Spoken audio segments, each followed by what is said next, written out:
예, 그러면 이제 묵상하시고 예배 시간 시작하도록 하시겠습니다.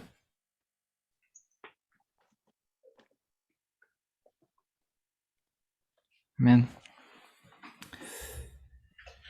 보자. 잘 보이시나요? 네. 네, 오늘도 복된 안식일입니다. 이렇게 다들 이제 건강하신 모습으로 이제 다시 한번 안식일 맞이할 수 있게 됐는데요. 숙모랑 삼촌 감기 걸렸다 하셨는데 이제 좀 어떠신가요? 괜찮습니다. 네, 이제 오늘 또 이어서 이제 계시록 말씀 공부하도록 할 텐데요. 오늘은 이제 그동안 간접적으로 배워왔던 이 세 천사의 기별을 본격적으로 하나씩 되짚어보는 시간 갖도록 하겠습니다. 우리가 지금 이제 계시록의 마지막 계시, 12장에서부터 시작된 이 마지막 대계시들 배우고 있었는데요. 계시록 12장 어떤 내용이 있었는가요? 이제 간단하게 복습을 해보자면 계시록 12장에서 우리는 이 대쟁투의 배경을 배웠습니다. 그동안 이제 보이지는 않는 싸움, 이 하늘에서 어떠한 선악의 대쟁투가 있었는지, 그리고 예수님과 사람 사이에서 어떠한 대쟁투가 있었는지, 그리고 그러한 흐름 속에서 이제 우리가 싸워야 할 마지막 싸움이 무엇인지에 대해서 계시록 12장에 나와 있었습니다. 이 대쟁투, 어떠한 싸움인가요? 어떠한 전쟁이죠? 예, 그렇습니다. 성과 악의 영의 전쟁. 그리고 이제 또 다른 말로 율법 전쟁이었는데요. 이 성과 악의 대쟁투에서 중심에 있었던 것은 율법이었습니다. 이 율법, 즉 이 정부를 이루는 배경이죠. 즉 하나님의 율법이 나으냐, 살아의 율법이 나으냐, 다른 말로 바꿔서 하나님의 정부가 나으냐, 살아의 정부가 나으냐, 그러한 싸움이었습니다. 즉 나라와 나라 사이의 싸움이었는데요. 이 율법이라는 것은 우리의 품성을 이루는 그런 요소입니다. 이 율법이라는 것은 하나님의 품성을 이제 우리가 알기 쉽게 묘사한, 그렇게 잘게 잘라서 우리에게 알려주는 그러한 것인데요. 그렇게 어떠한 율법이냐에 따라서 우리의 품성이 어떠한 품성이 되느냐가 결정이 되게 됩니다. 그러므로 하나님의 율법을 배경으로 한 하나님의 정부는 다행히 사랑의 정부가 될 테고요. 사랑의 율법을 배경으로 한 그러한 정부는 이기심의 정부가 될 것입니다. 그렇지만 율법이라는 것은 하나님께서 왕으로서 어떠한 왕국을 세우고 싶어 하시는지, 또 사람이 왕으로서 어떠한 나라를 세우고 싶은지 그것을 나타내는 그러한 것인데요. 그러한 싸움에서 이제 계시록 13장에서는 사란의 편에 누가 있는지를 알려주고 있습니다. 사란의 편에서는 먼저 사란이 용으로서 나오고 있고요. 바다에서 올라온 짐승, 법왕권이 있습니다. 로마 법왕. 그리고 땅에서 올라온 짐승, 미국이 있는데요. 이 세 가지의 힘을 합쳐서 이들은 사란의 왕국을 세우려고 합니다. 그래서 사란이 여기서 하는 말은 하나님의 율법은 별로다, 하나님의 정부는 별로다, 나의 율법을 따르다, 나의 정부에 들어오다, 나의 백성이 되어라 하면서 세우는 것이 바로 인류의 휴업령입니다. 즉 인류의 휴업령을 통해서 사란의 율법, 사란의 품성, 그렇게 함으로써 우리들 자신의 백성으로 삼고자 하는 것인데요. 그렇게 자신의 백성이 되었을 때 이것은 내 것이다 라고 표를 남깁니다. 그게 바로 짐승의 표. 짐승의 표가 바로 그 사람이 이것은 나의 백성이다, 나의 것이다 라고 자기 이름을 적는 것입니다. 네, 이렇게 이제 하나님의 율법이 바르냐, 사람의 율법이 올바르냐 이것을 다투는 이 마지막 대쟁투에서 사람이 내미는 자신의 편이 적혀 있다면 그러면 이제 하나님의 율법을 지키는 하나님의 백성은 누구이겠습니까? 이 하나님의 백성이 누구인지를 나타냄으로써 이 하나님의 정부가 옳다라는 것을 나타내는 그러한 증거가 될 텐데요. 그들이 바로 계시록 14장 1절에 적혀 있는 백성입니다. 계시록 14장 1절. 찾으신 분 읽어주실 수 있으시겠습니까? 계시록 14장 1절 말씀입니다.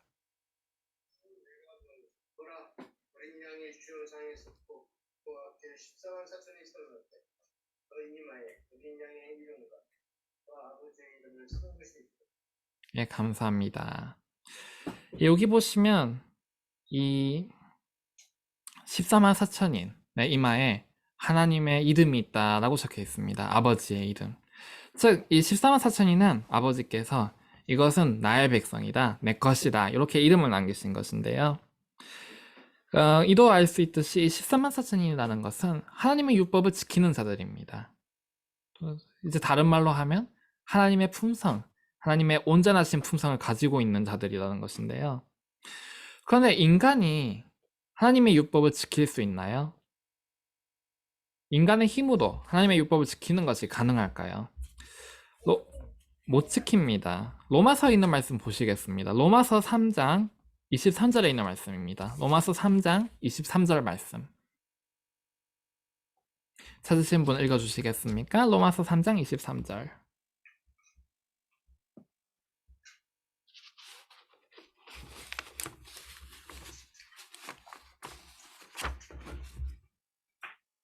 모든 사람이 죄를 범하되 하나님의 영광에 이르지 못하고.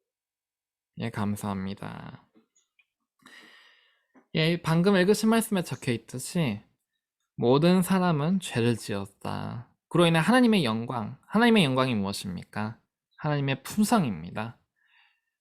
우리는 죄를 지음으로 인해서 하나님의 품성, 하나님의 율법을 얻을 수가 없게 되었습니다. 그러면 하나님께서 어떻게 14만 4천인 하나님의 율법을 지키는 자들, 자신의 정부가 옳다는 것을 증명하게 될 그러한 백성을 준비를 하실까요? 히브리서 10장에 있는 말씀 보시겠습니다. 히브리서 10장 19절로 20절 말씀입니다. 히브리서 10장 19절로 20절.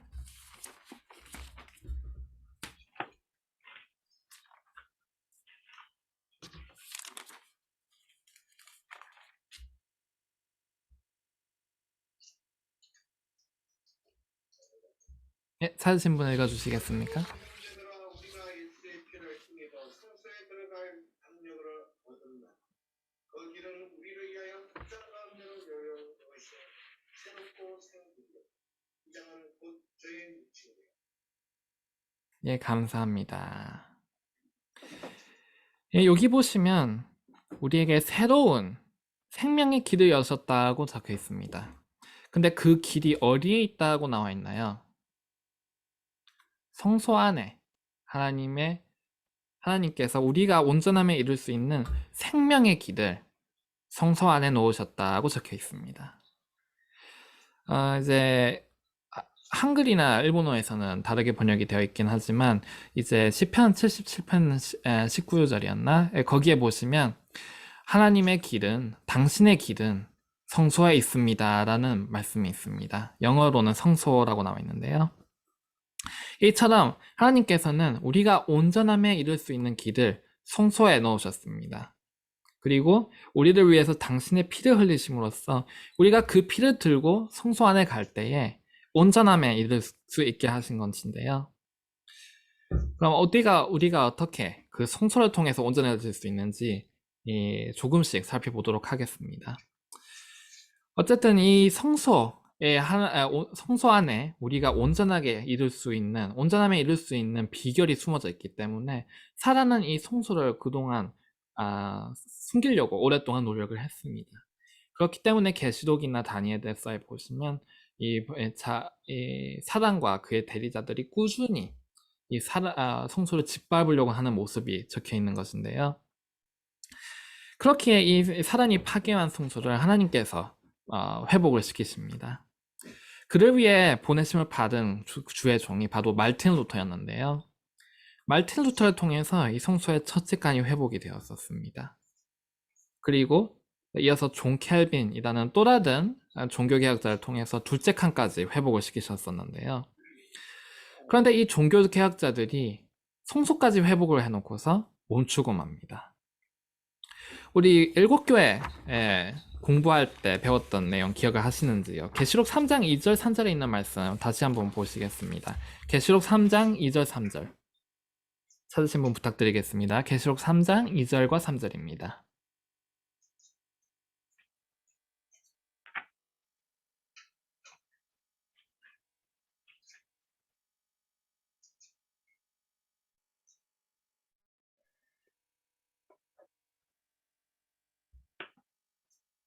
찾으신 분 계신가요? 너는 일깨워 그 남은 바 죽게 된 것을 죽게 하라. 내 하나님 앞에 내 행위 온전한 것을 찾지 못하였노니 그러므로 내가 어떻게 받았으며 어떻게 들었는지 생각하고 지키어 회개하라. 만일 깨지 아니하면 내가 도적같이 이르리니 어느 시에 내게 임할는지 내가 알지 못하리라. 네, 감사합니다. 여기서 이 종교개혁자들에게 하나님께서 이렇게 말씀하십니다. 너희가 힘을 잃었도다. 너희가 시작할 때 가졌던 그 힘을 잃어서 지금 멈추고 말았다. 그렇게 경고를 하고 계십니다. 그래서 어떻게 하라고 적혀 있나요? 너희가 어떻게 해서 그 열정을 기억을 하여서 회개를 하여서 눈을 뜨라. 그렇게 말씀하고 계십니다. 그렇지 않으면 내가 도적같이 오리다. 그래서 이렇게 침체되어 있던 종교개혁자들에게 눈을 깨우는, 그들을 잠에서 깨우는 그 열 처녀의 비유 가운데 이 열 처녀들이 잠들었을 때 어떠한 목소리가 그들을 깨웁니까?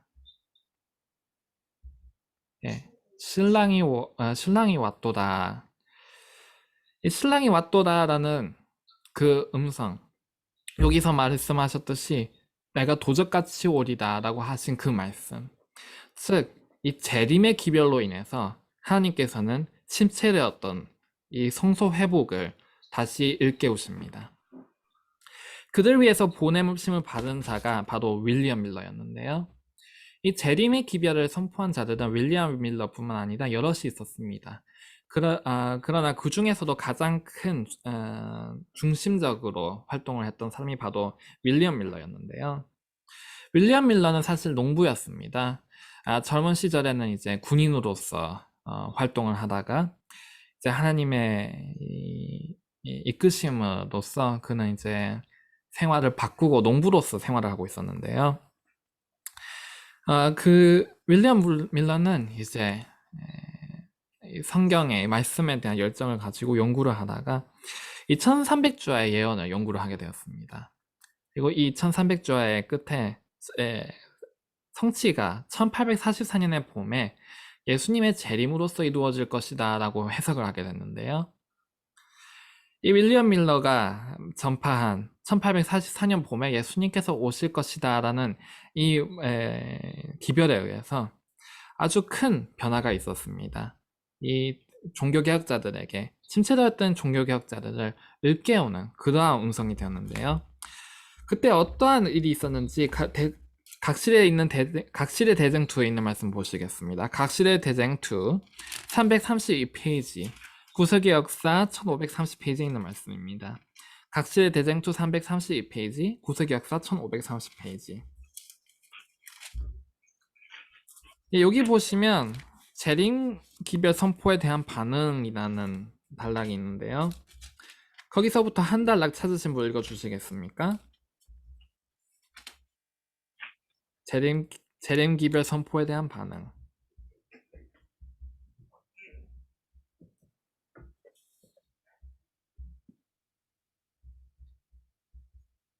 찾으신 분 부탁드립니다. 거의 모든 도시에서.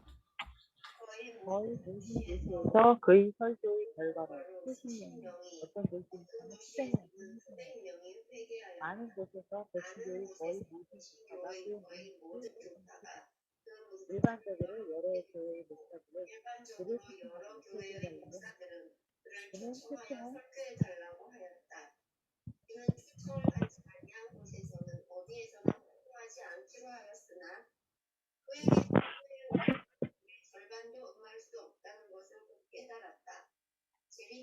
분명한 시기를 정하는 그의 견해를 받아들이지 아니한 많은 사람들도 그리스도의 재림의 확실성과 긴박성을 깨달았으며 그 큰 사건을 위하여 준비할 필요성을 확신하였다. 어떤 큰 도시들에서는 그의 사업이 놀라운 영향을 미쳤다.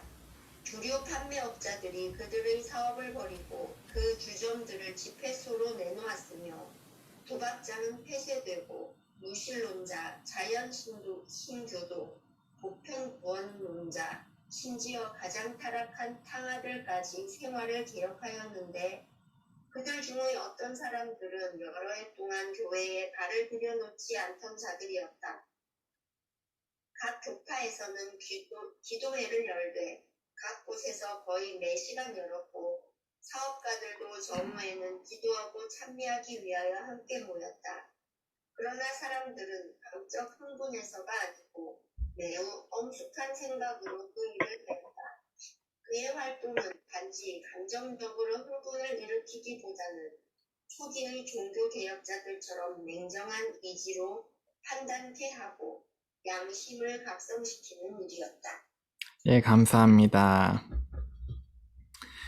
예, 여기서 볼 수 있듯이 이 초기 종교 개혁자들의 정신이 다시 일깨워지고 있는데요.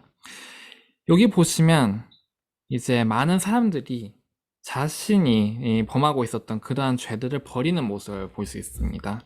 그리고 또 여기 보시면 주류 판매업자들이 그들의 사업을 버리고 그 주점들을 집회소로 내놓았고, 그렇게 해서 여기 보시면 많은 사람들이 그들이 가지고 있었던 세상에 대한 애착, 그들의 자아에 대한 사랑, 이러한 것을 지금 버리는 것을 볼 수 있습니다.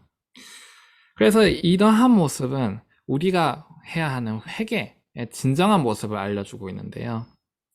회개가 무엇입니까? 회개라는 것은 우리가 단지 하나님, 제가 이것을 잘못했습니다, 그렇게 빌고 끝나는 것이 아닙니다. 회개라는 것은 우리가 가지고 있는 죄에 대한 사랑, 자신에 대한 애착, 또는 우리가 가지고 있는 어떠한 형태로의 이기심, 곧 우리의 자존심이라든지 우리가 마음속에 버리지 못하고 있는 어떠한 죄, 그러한 것을 그게 무엇이든지 간에 버리는, 그것이 바로 진정한 회개입니다. 그래서 이러한 회개를 촉구하고 있는 것이 바로 첫째 천사의 기별인데요. 계시록 14장 6절과 7절에 있는 말씀 보시겠습니다. 계시록 14장 6절과 7절. 찾으신 분 읽어주시겠습니까? 계시록 14장 6절 7절. 귀에 있는 자는 성령이 교회에게 하시는 말씀을 듣죠. 빌라델비아 교회에서 계시록 14장인가요? 예, 14장입니다.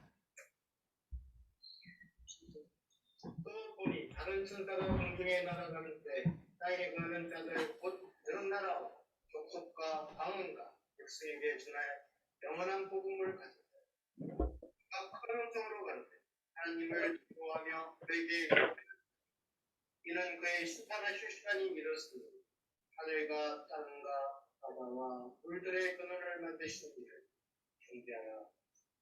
예, 감사합니다. 예, 우리가 온전함으로 가는 길, 그 첫 번째 단계가 바로 이 첫째 천사에 나와 있는 우리의 칭의의 경험인데요. 이 당시에 많은 사람들은 그 당시에 이제 산업혁명이 있었습니다.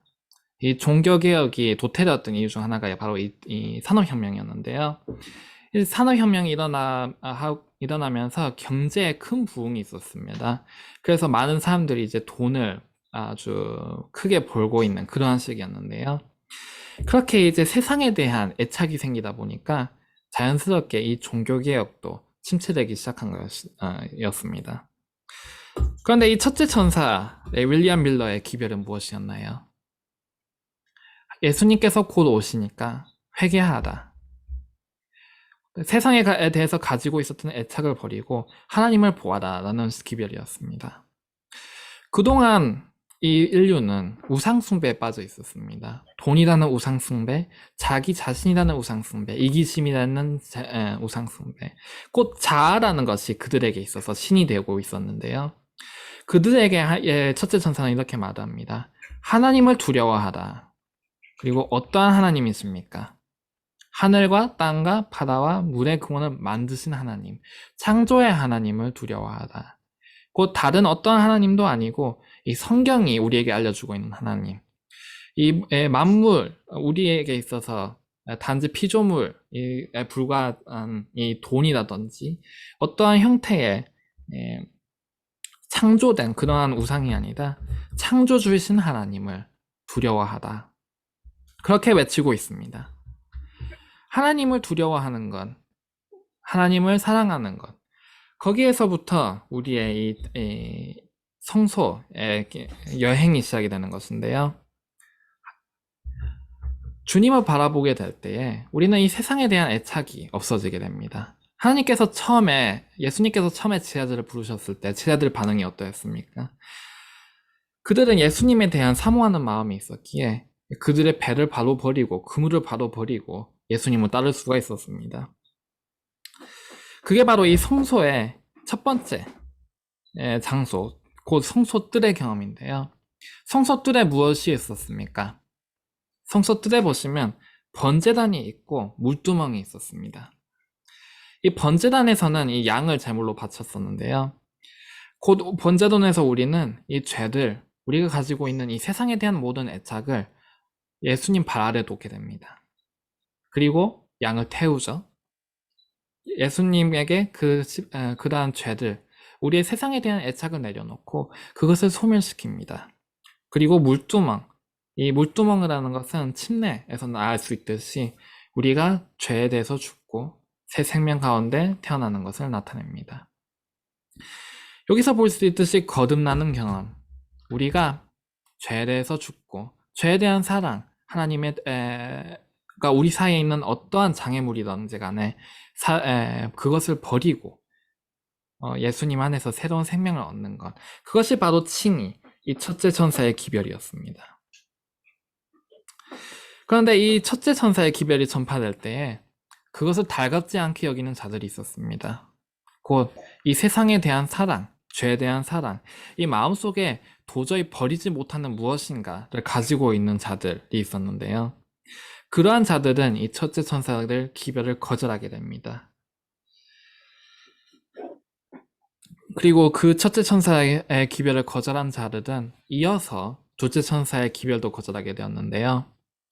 둘째 천사의 기별, 어떠한 일이 있었을까요? 1844년의 봄에 예수님께서 오실 거라는 윌리엄 밀러의 예측과는 달리 예수님께서는 그때 오시지 않으셨었습니다. 그러나 그들을 실망하지 않고 아직 그러한 대실망, 그러한 경험을 아직 하지 않고 조금 더 말씀을 연구를 했었는데요. 그러던 가운데서 그들은 사실 이 날짜가 1844년 봄이 아니라 가을이었다라는 것을 깨닫게 됩니다. 그래서 이제 봄이었다라고 이해했던 그들에게 이제 사실 봄이 아니라 가을이다라는 것을 새도 기별을 전파하게 되면서 둘째 천사의 기별이 시작이 되었는데요. 그 기별을 전파하는 가운데에서 이 첫째 천사의 기별을 거절했던 자들이 이 재림 신도들에게 이렇게 얘기를 합니다. 이제 우리 교회에 오지 말라. 이제 너희는 우리와 상관이 없다. 이렇게 얘기를 하면서 재림을 믿는 자들과 재림을 믿지 않는 자들 가운데 분리가 일어나게 됩니다. 그래서 이 분리의 경험이 곧 둘째 천사의 기별인데요. 14장 8절에 있는 말씀 읽어주시겠습니까? 계시록 14장 8절 말씀. 또 다른 천사가 곧 둘째가 그 둘째 따라 말하되 무너졌도다 무너졌도다 큰 성 앞에 모든 나라를 그 음행으로 인하여 진노의 부르주로 못한 자다. 네, 감사합니다. 여기 보시면 바벨론에서 나오라라는 기별이 적혀 있습니다. 이 일이 실제로 1844년 여름에 이루어졌었는데요. 바벨론, 곧 무너진 교회, 이 무너진 종교개혁자들, 그 무너진 교회로부터 나오라라는 기별이 전해지게 됩니다.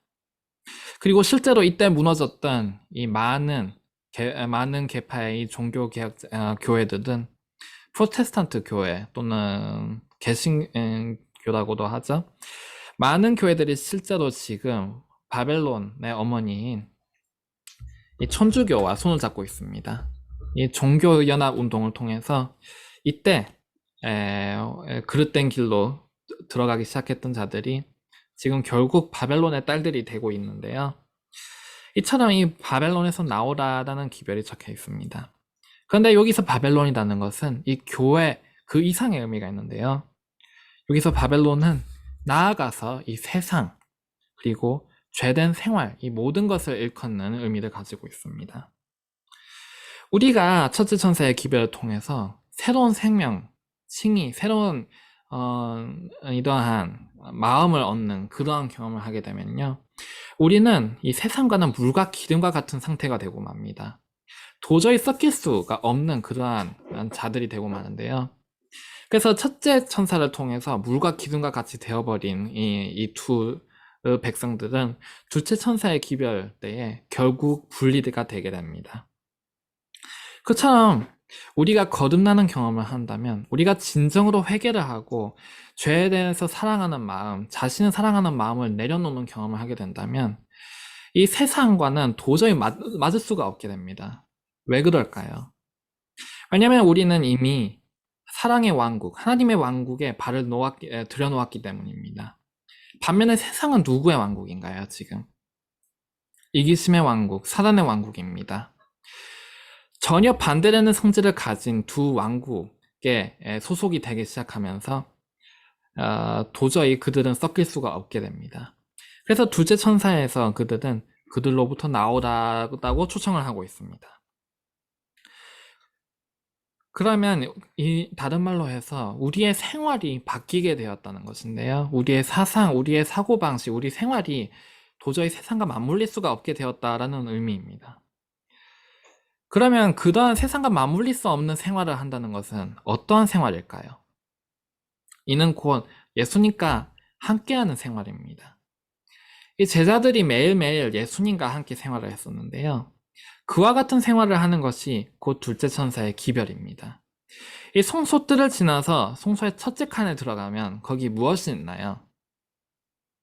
성소 첫째 칸에 보시면 먼저 진설병이 있습니다.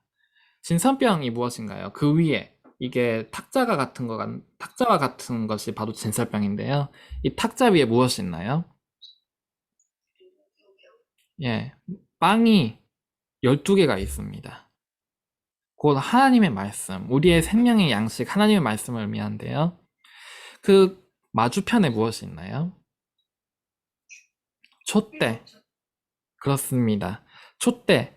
이 촛대에는 기름이 부어져 있었고 거기서부터 빛이 나고 있었는데요. 이 촛대라는 것은 하나님의 영, 성령, 그리고 하나님의 교회를 의미합니다. 그리고 마지막으로 첫째 칸에 무엇이 있었나요? 분향단이 있었습니다. 분향단은 성경에서 직접 의미를 알려주고 있죠. 곧 하나님 앞으로 나아가는 우리의 기도입니다. 우리가 하나님의 말씀을 읽고 그리고 기도를 통해서 성령의 도우심을 받음으로써 그 하나님의 말씀을 진정으로 이해하고 이러한 과정을 통해서 우리는 마치 12제자가 예수님과 함께 생활했던 것과 같이 우리도 예수님과 매일을 생활을 하게 됩니다. 하나님의 말씀, 그리고 곧 하나님께서 우리에게 하시는 말씀, 그리고 기도, 우리가 하나님께 드리는 말씀. 이러한 하나님과의 교제, 예수님과의 교제, 이것이 매일매일의 일상이 되는 것인데요. 이처럼 예수님과 함께하는 매일을 보낸다면 이 세상과는 도저히 섞일 수가 없게 됩니다. 이처럼 하나님과 예수님과 매일매일을 함께하는 생활, 거기에도 이끄심을 거기도 초청을 받고 있는 것이 바로 둘째 천사의 기별인데요. 이처럼 첫째 천사와 둘째 천사를 통해서 우리는 예수님과 더욱더 가까이 나아가는 그러한 과정을 볼 수가 있습니다.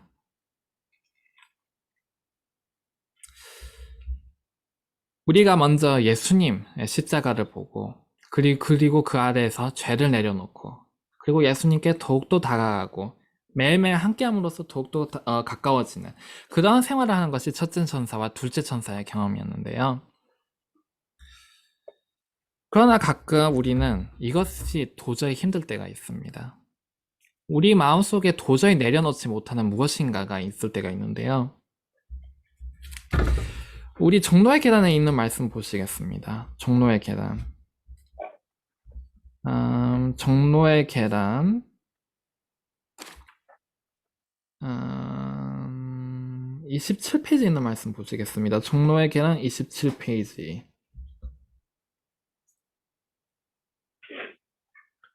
종로의 계단 27페이지, 구세기 역사 1715페이지. 여기 왼쪽 하단에 보시면 사람이 혹시라고 있습니다.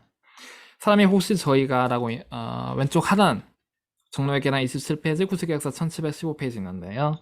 여기서부터 두 단락 찾으신 분 읽어주시겠습니까? 사람이 혹시 저희가 그리스도께로 이끌려가고 있다는 것을 의식하기 전에라도 저희의 죄악적 행실을 부끄러워하여 어떤 악습들을 벌이는 경우가 있는 것도 사실이다. 그러나 사람이 옳은 일을 하고자 하는 진정한 욕망으로 저희 생애를 개선하려고 힘쓸 때마다 저들을 이끄는 것은 곧 그리스도의 능력인 것이다. 저들이 알지 못하는 한 방화력이 저들의 심령에 작용하여 양심이 각성되고 외부적 생애가 개선된다. 그리하여 그리스도께서 저들로 하여금 십자가를 쳐다보고 저희 죄 때문에 못 박히신 자를 주목하게 하실 때에 저들은 하나님의 계명을 절실히 깨닫게 되는 것이다. 저희 생애의 악함과 저희 심령의 뿔 같은 죄가 저희에게 밝히 드러나게 된다. 저희는 그리스도의 의의를 얼마만큼 이해하기를 시작하고 부르짖기를 주가 무엇이 관대 죄를 범한 자를 구속하기에 그처럼 큰 희생이 요구되는가? 우리로 멸망하지 않고 영생을 얻게 하기 위하여 이 모든 사랑, 이 모든 고난, 이 모든 굴욕이 요구되었는가 할 것이다.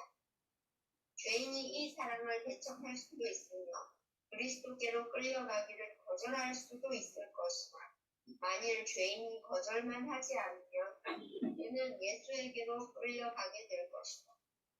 구원의 경륜에 대한 지식은 죄인으로 하여금 하나님의 사랑하는 아들로 고난을 당하게 한 자기의 죄를 회개하는 동시에 십자가 밑으로 이끌리게 할 것이다. 예, 감사합니다. 예, 여기 보시면 그리스도를 암으로써 그리스도께서 우리에게 어떠한 희생을 하셨는지 알고 매일매일 그리스도와 교제함으로써 그리스도께 자연스럽게 이끌리게 될 것이라는 것이 적혀 있는데요. 그런데 그리고 실제로 이것이 예수님께서 이 지상에 계셨을 때 일이었습니다. 많은 백성들이 예수님께로 이끌림을 받았었는데요. 예수님을 볼 때 그 백성들이 뭔가 끌리는 그러한 느낌을 받았었습니다. 근데 왜 그러한 느낌을 받을 수가 있었을까요? 그들이 예수님께 끌렸던 것은 용모의 아름다움이라든지 또는 그분의 지식이라든지 논쟁에서 이기는 힘이라든지 그러한 것이 아니었습니다. 그들은 예수님의 정신, 예수님의 품성을 보고 예수님께 이끌림을 받았었던 것인데요. 이처럼 여기서 알 수 있듯이 우리를 하나님께로 이끄시는 것은 하나님 자신이십니다. 우리가 예수님을 찾는 것이 아니고 예수님께서 우리를 찾아주시는 것인데요. 이 어린 잃어버린 양의 비유에도 나와 있죠. 양이 그리스도를 찾는 것이 아니라 목자가 어린 양을 찾는 것입니다. 즉 예수님께서는 우리 마음을 항상 당신으로 이끌려고 노력을 하고 계시고 늘 우리들 그분께도 이끌리게 가마를 끼치고 계신 것인데요. 그런데 우리가 가끔 그리고 우리가 많은 사람들을 볼 때에 그 이끄심을 거절할 때가 있습니다. 예수님께서 이 지상에 계셨을 당시에 예수님께 이끌림을 받았으나 거절했던 사람들이 많이 있었습니다. 많은 바리새인들이 그 마음에 끌림이 있었는데요.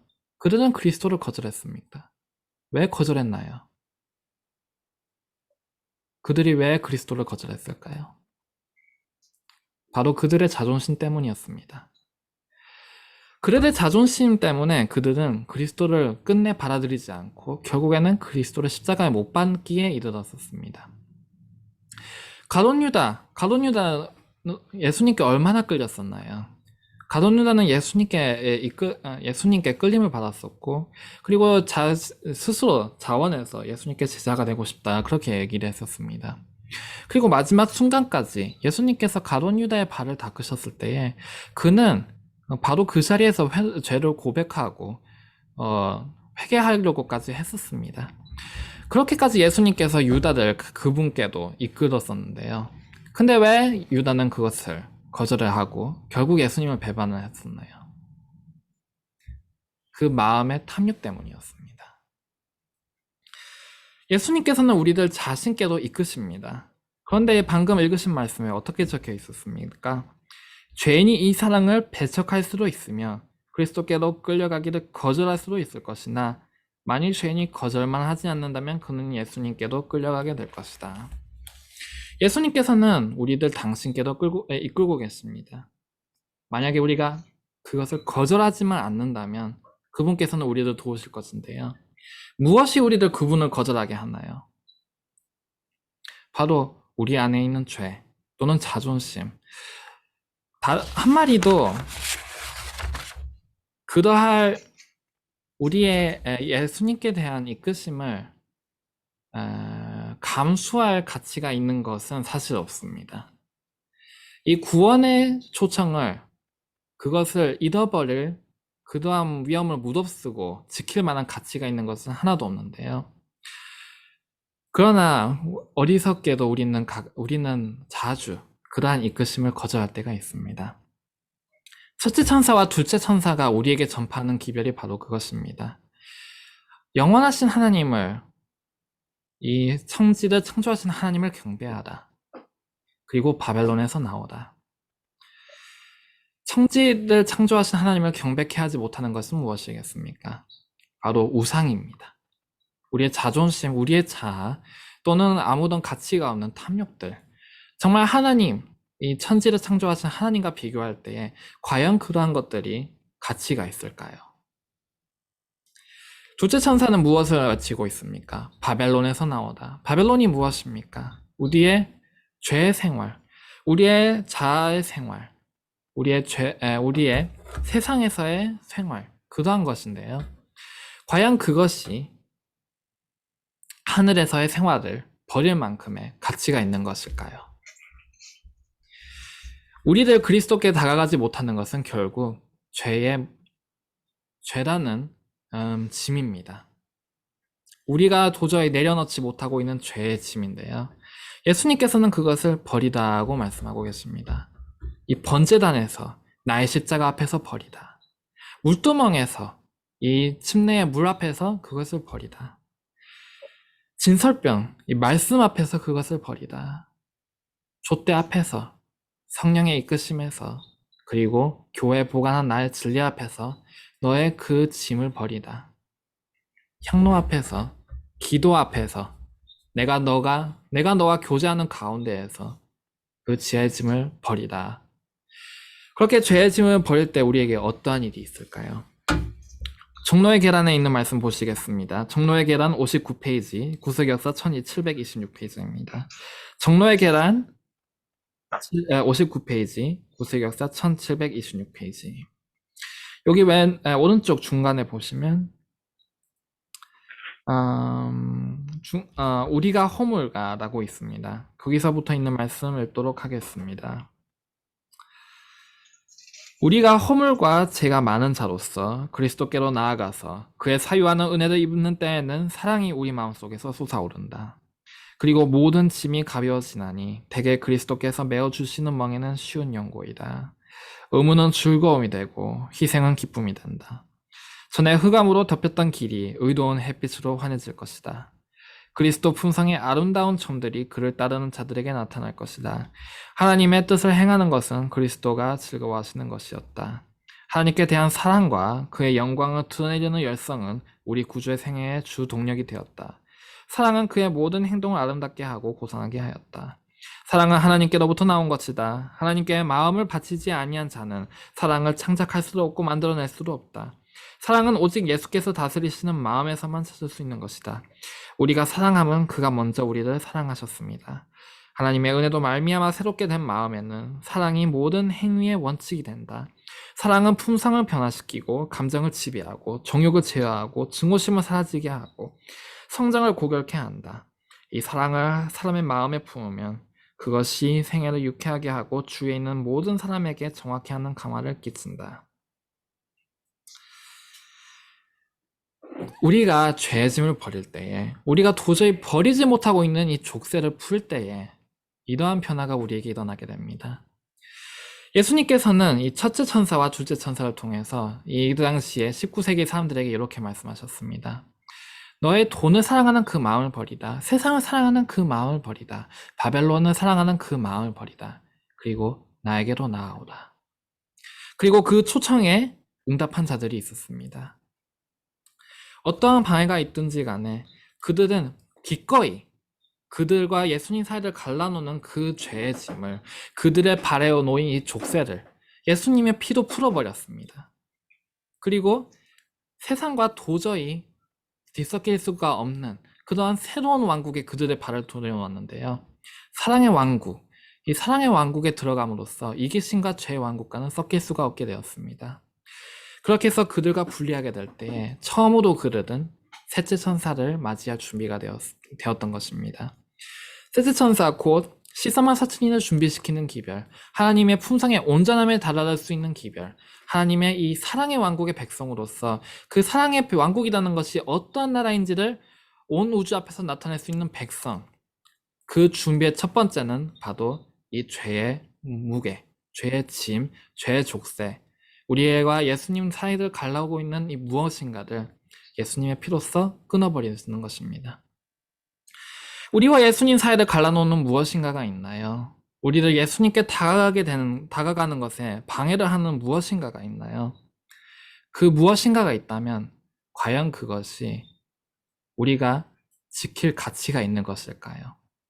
우리가 예수님과의 교제를, 새로운 이 사랑의 왕국의 이 시민권을 포기할 만한 가치가 과연 있을까요? 우리의 허물죄, 그리고 여기 또 어떠한 것이 나와 있었나요? 감정이 나와 있고요, 정욕이 있고요, 증오심이 있었습니다. 이러한 것들이 과연 우리가 이 사랑의 왕국을 포기할 만한 가치가 있는 것일까요? 19세기에 내려왔던 이 첫째 천사와 둘째 천사는 지금도 하늘은 알고 있습니다. 이 첫째 천사와 둘째 천사는 우리에게 이렇게 외치고 있습니다.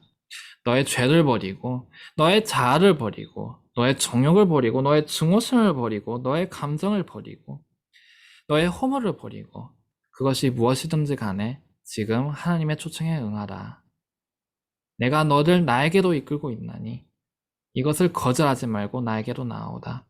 우리가 만약에 이 성령의 이 음성에 듣는다면은 하나님께서는 우리 마음에 사랑을 심으실 수 있으실 것입니다.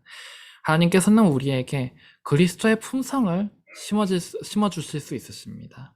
그리고 하나님께서는 우리들 당신의 왕국의 백성으로 삼고 셋째 천사의 기별, 당신의 인을 치는 준비가 되는 그러한 백성으로 삼으실 수가 있습니다. 이 대쟁투, 하나님의 나라냐, 살아내는 나라냐, 그리고 그 대쟁투를 종결시키는 것이 바로 14만 4천인인데요. 하나님의 품성을 나타내는 자, 하나님의 사랑을 나타내는 자, 하나님의 율법을 나타내는 자, 그 13만 4천인이 되기 위한 첫걸음은 바로 우리와 예수님 사이를 갈라놓고 있는 이것을 포기하는 것입니다. 하나님께서 오늘 우리에게, 우리의 마음에 부르고 계십니다. 귀 있는 자는 들을지언정. 하나님께서 축복하여 주셔서 우리가 오늘 그분의 초청에 응하여서 우리와 그분 사이를 갈라놓고 있는 이 죄의 짐을, 이 우리들 붙잡고 있는 죄의 족쇄를 예수님의 피로써 풀어버리는 우리 모두가 되기를 진심으로 기도드립니다.